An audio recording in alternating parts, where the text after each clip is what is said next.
Rádio e a TV Justiça apresentam a partir de agora mais uma edição do Link CNJ, um programa do Conselho Nacional de Justiça que traz reportagens e conversas exclusivas com personalidades do mundo jurídico. E hoje nós vamos falar sobre a judicialização da saúde no Brasil. Uma situação delicada que, de um lado, envolve o direito à saúde, garantido pela Constituição, e de outro, o equilíbrio fiscal dos estados e da União. Só entre 2020 e 2022, a União gastou mais de 3 bilhões e 700 milhões de reais para comprar medicamentos, por meio de decisões judiciais. A judicialização da saúde acontece quando o paciente entra na justiça para ter acesso a tratamentos que não são fornecidos pelo SUS ou pelos planos de saúde. De acordo com o painel Justiça em Números do CNJ, até junho deste ano, havia mais de 800 mil processos relacionados a demandas de saúde. O tempo médio para a conclusão dos processos gira em torno de 2 anos. Quase 87% têm decisões favoráveis a quem busca a justiça atrás do direito à saúde.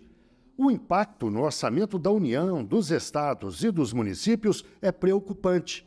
Segundo o relatório do Tribunal de Contas da União, entre 2008 e 2015, o gasto com a compra de medicamentos, por exemplo, saltou de 70 milhões para 1 bilhão de reais, aumento de 1.300%. A conselheira do CNJ, Daiane Nogueira de Lira, supervisora do FONAJUS, o Fórum Nacional do Judiciário para a Saúde, explica que o órgão tem a função de acompanhar e monitorar esses processos, assim como criar políticas públicas para reduzir a judicialização. Por isso que a gente fala, de certa forma, em desjudicialização da saúde. Não é? A gente precisa buscar mecanismos em que a gente consiga, não é, o sistema público e o sistema privado de saúde garantam o direito, o acesso à saúde à população, mas que isso se dê pelas vias administrativas, pelas vias próprias, e não, como regra geral, pelo Poder Judiciário. O Poder Judiciário ele tem que atuar naqueles casos em que há, sim, uma omissão, né, na política pública, uma atuação irregular, eventualmente, ali do sistema de saúde, mas isso deve ser o excepcional. A regra é fazer com que o próprio sistema funcione e garanta a saúde à população. Para falar sobre o assunto, eu converso agora online com o doutor Ramiro Nóbrega Santana, defensor público da Defensoria Pública do Distrito Federal, com a doutora Lívia Pérez, juíza auxiliar da presidência do CNJ, e com o doutor Gerardo Humberto Alves da Silva Júnior, juiz de Direito e coordenador do NATJUS, do Tribunal de Justiça de Mato Grosso. Muito obrigada pela presença dos senhores, da senhora. Começando com o doutor Ramiro. A Defensoria Pública do Distrito Federal recebe, em média, 2.000 pessoas em busca do direito ao acesso à saúde. A maior parte é pela busca de medicamentos de alto custo, doutor Ramiro. Como que os juízes têm atendido essas demandas de forma geral? Nós atendemos 120 pessoas por dia. Nós ainda temos atendimento de plantão nos finais de semana e temos teleatendimento. Então, devem ser mais de 4, 5 mil atendimentos todo mês. A principal demanda, surpreende, é a demanda por cirurgias. Há um senso comum de que judicialização da saúde é judicialização para acesso a medicamentos de alto custo. Não há nada mais errado do que afirmar isso. A judicialização principal que nós enfrentamos na Defensoria, que atende toda a população, é o desafio às enormes filas do SUS. Então, a maior parte das demandas tem a ver com cirurgias, pessoas que estão em filas para cirurgias. Em segundo lugar, filas para exames e consultas. Em terceiro lugar, que vem os medicamentos. E aí, ao lado de medicamentos também, outras demandas que têm a ver com filas, que são as demandas para transferências hospitalares, internações hospitalares e acesso a UTIs. Essas são as principais demandas que nós temos.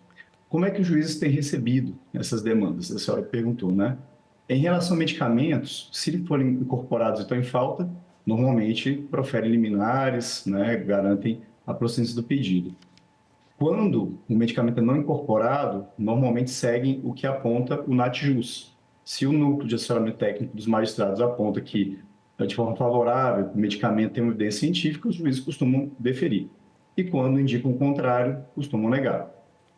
Em relação a consultas e exames, eles costumam seguir as orientações do Conselho Nacional de Justiça, a espera por 100 dias para consultas e exames, e no caso de cirurgias, indicar a indicação de 180 dias, né, pelo enunciado 93 do CNJ.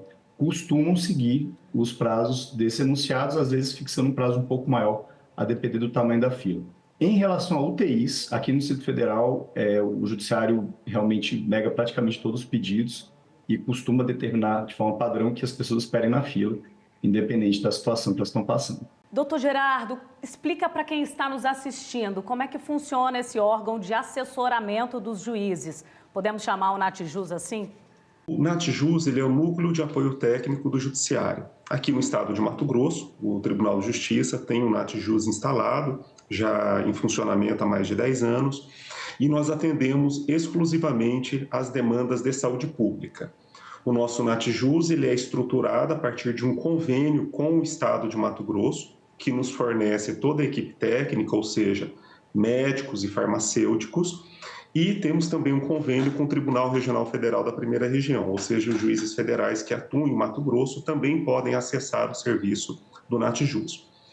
Enfim, quando uma nova demanda judicial, seja ela de medicamento, produto, ou seja, de qualquer tecnologia relacionada à saúde pública, o juiz ou a juíza encaminha eletronicamente esse processo ao NATJUS.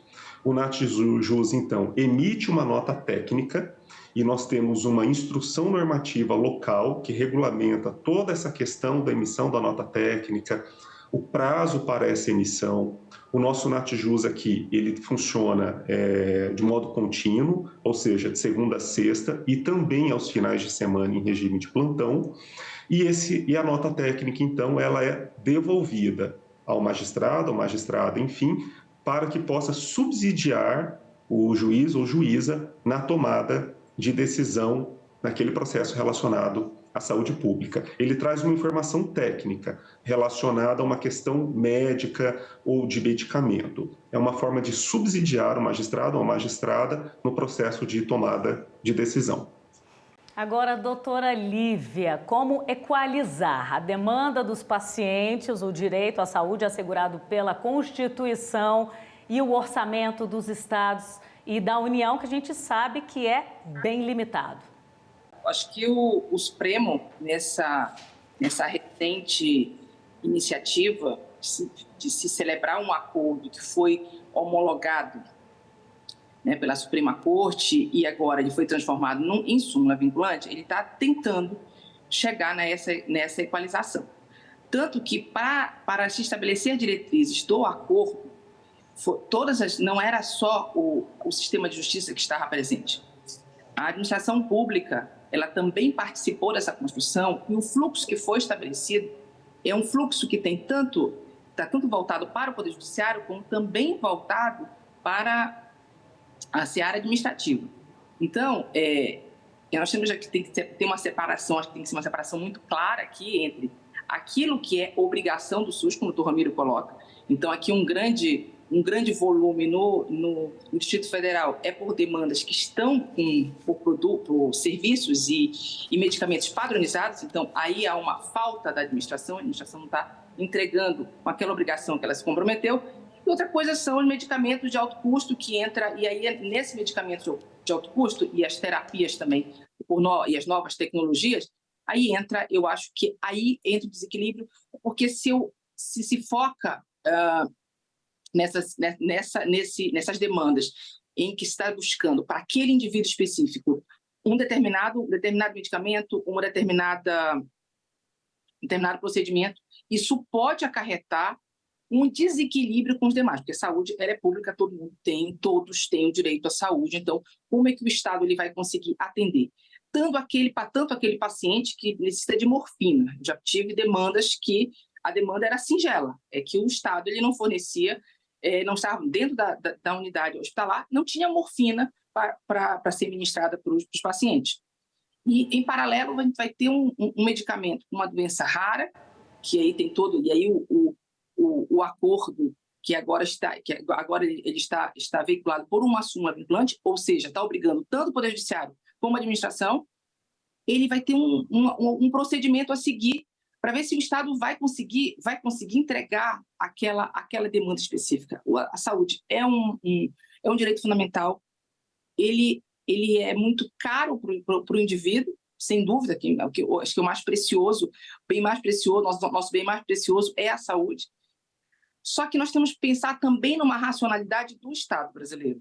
Ele não consegue atender a todos e todas, por todos e todos os medicamentos, sabendo que a indústria farmacêutica ela é uma indústria de ponta.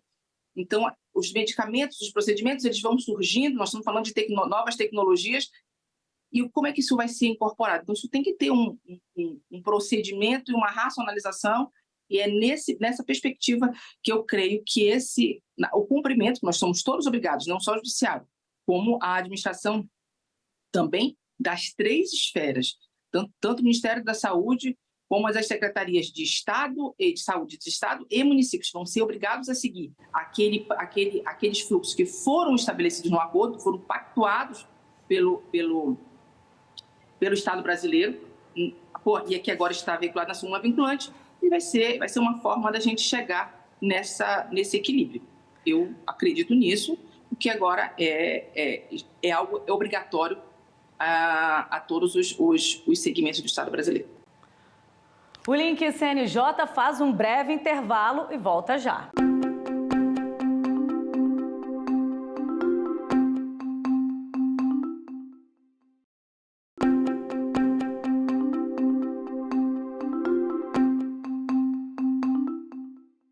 O Link CNJ está de volta, transmitido pela rádio e pela TV Justiça.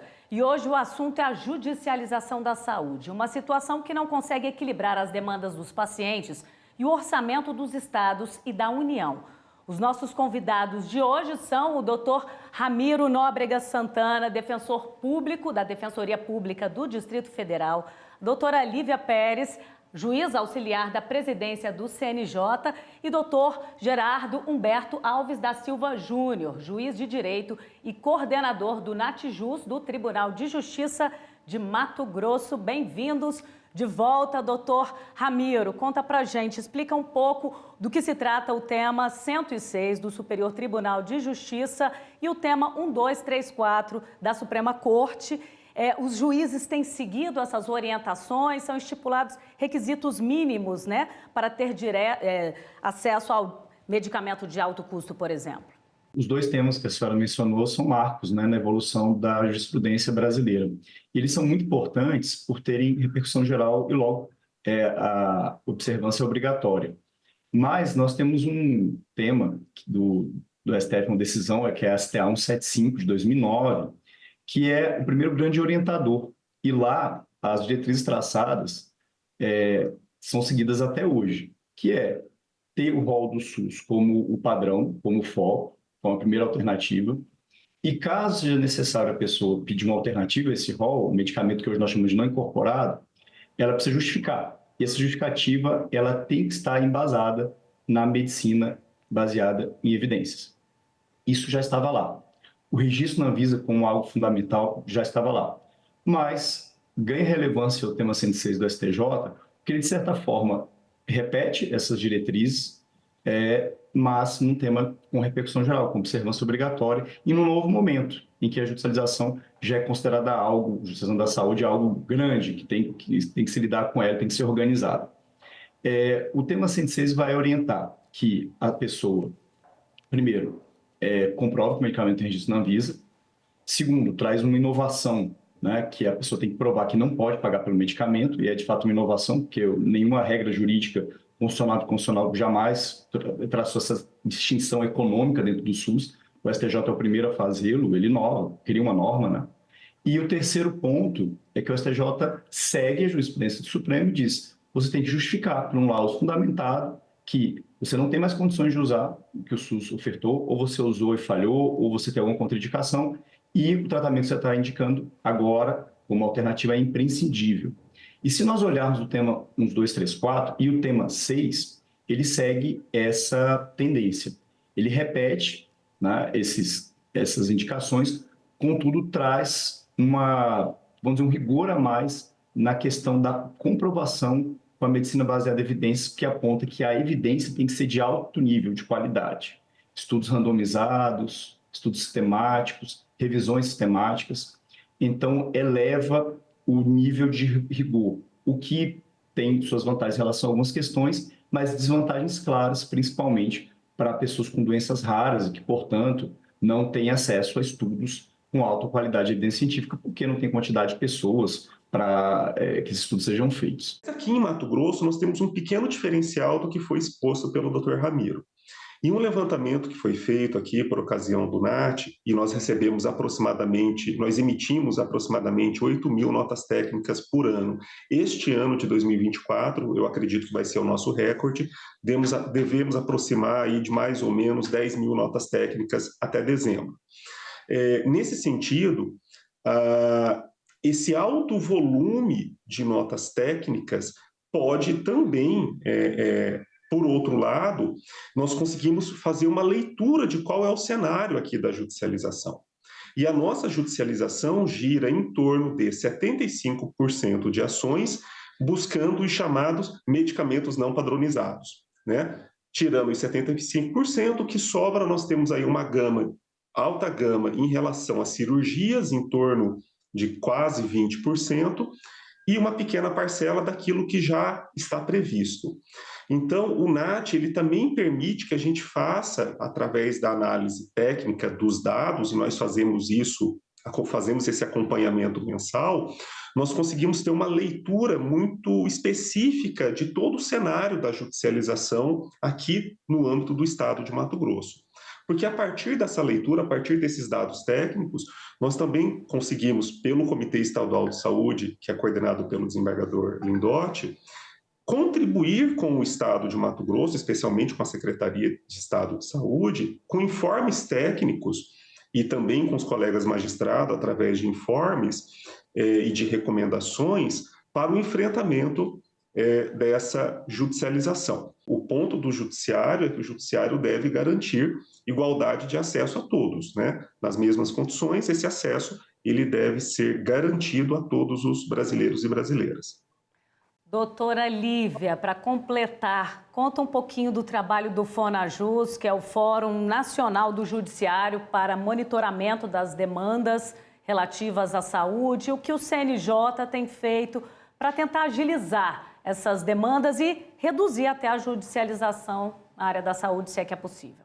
Recentemente houve a renovação da pactuação com o Albert Einstein e com o Tribunal de Justiça da Bahia, junto com o CNJ, para se reformular a plataforma que nós temos e para que essa plataforma ela agregue as notas técnicas locais. E aí, a partir de uma inteligência artificial, eu acho que se busca a gente pensar dar uma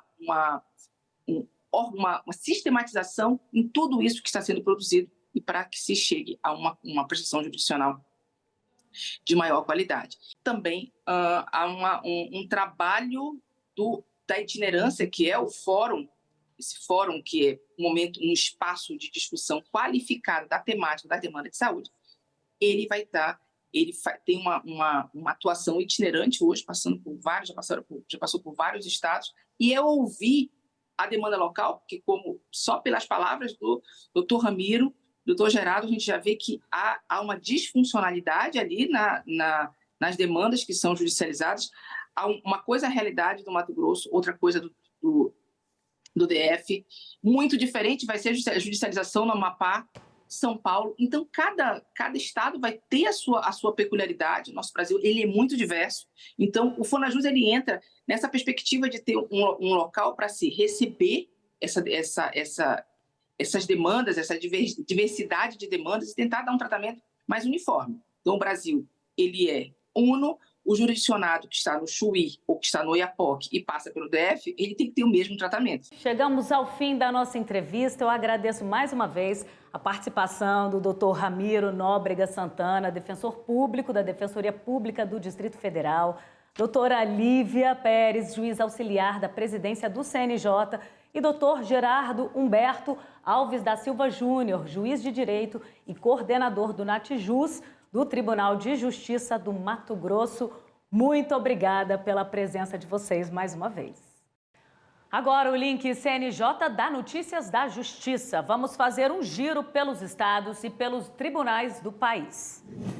Começou em todo o país o Mutirão Processual Penal de 2024. O mutirão é um esforço concentrado dos tribunais para a revisão e regularização de processos de pessoas privadas de liberdade. A iniciativa coordenada pelo CNJ deve revisar quase 500 mil processos até 30 de novembro. O Poder Judiciário lançou um Pacto Nacional pela Sustentabilidade. A iniciativa está alinhada com a Agenda 2030 da ONU e com o Acordo de Paris. O objetivo é reduzir o impacto das atividades da Justiça no meio ambiente, fortalecer os compromissos de responsabilidade social e aprimorar a comunicação e a transparência. Quem quiser fazer propostas de metas nacionais para o Poder Judiciário pode enviar sugestões ao CNJ até o dia 8 de novembro. A consulta pública permite que o cidadão participe da construção das prioridades do Judiciário para 2025. As sugestões podem ser enviadas por meio do formulário disponível no site do CNJ. É hora do CNJ nas redes. Vamos ver algumas das postagens que marcaram a semana nas redes sociais do CNJ. Oi, pessoal!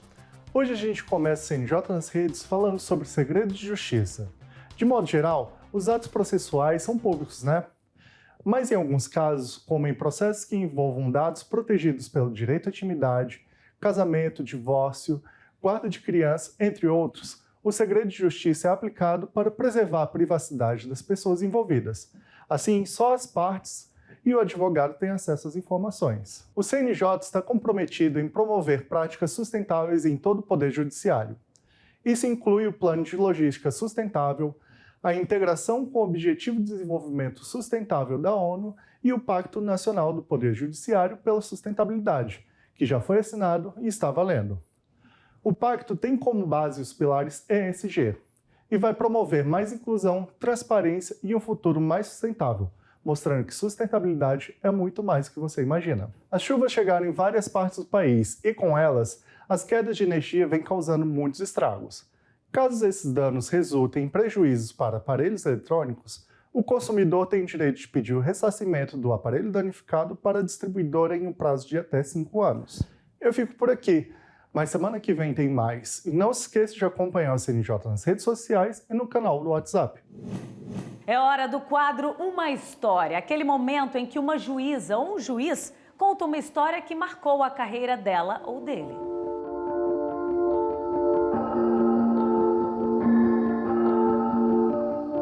Meu nome é Jorge Acibraim, juiz de direito da comarca de Água Boa, da primeira vara civil. Foi com muito prazer que a atuação do Poder Judiciário, neste caso, resolveu de maneira efetiva e célere a situação de uma senhora, de uma idosa de 63 anos, que estava com hemorragia cerebral e insuficiência respiratória, né? E foi constatada a necessidade de transferência da autora para um centro de referência em neurocirurgia, né? Nessa situação, foi feito, após a demanda ser ajuizada, né, foi verificada que ela procurou suporte na saúde pública local, em que, inclusive, feito a solicitação, a regulação, e até aquele momento o Estado não tinha indicado local, não tinha liberado vaga para essa senhora, e que estava com risco de óbito iminente, né?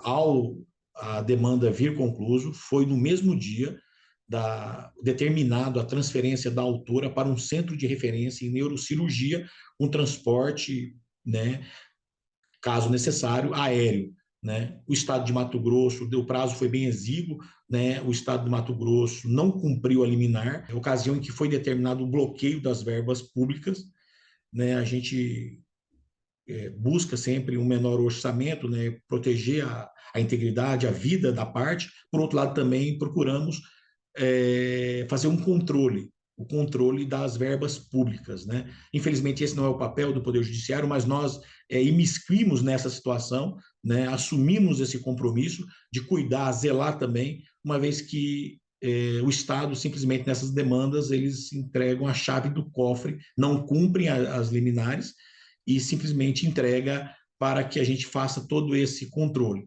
né? Mas hoje temos equipes, né, como a Sejus Saúde, né, o NAT, o NAGE, são um mecanismo de apoio ao Poder Judiciário para a efetivação das decisões e também o controle do orçamento público, né? E aí essa senhora foi encaminhada ao hospital, realizado a internação, a cirurgia foi realizada e a decisão foi cumprida, né, através de um bloqueio das verbas públicas. E a parte, inclusive, nesse caso, por inúmeras vezes ligou no fórum agradecendo pela vida, né, do seu familiar, em que se a atuação não tivesse ocorrido naquele momento, certamente ela teria vindo a óbito, né? Essa é uma de tantas outras questões de saúde, né, em que é nos encaminhado para que possamos decidir essas questões. Há algumas demandas que não são encaminhadas, né, em que o Estado cumpre, né, mas na grande maioria, né, o Estado não consegue, seja pelo número de demanda, pela ausência de política pública da saúde efetiva, né. Houve sim um melhoramento, né, algumas decisões o Estado vem cumprindo através das nossas decisões judiciais, né, o que revela que a atuação do Poder Judiciário nas demandas que envolvem a saúde, ela é fundamental para a vida do cidadão. Bem, chegamos ao fim de mais um Link CNJ. Muito obrigada a você que esteve com a gente até agora na rádio e na TV Justiça. Até a próxima semana.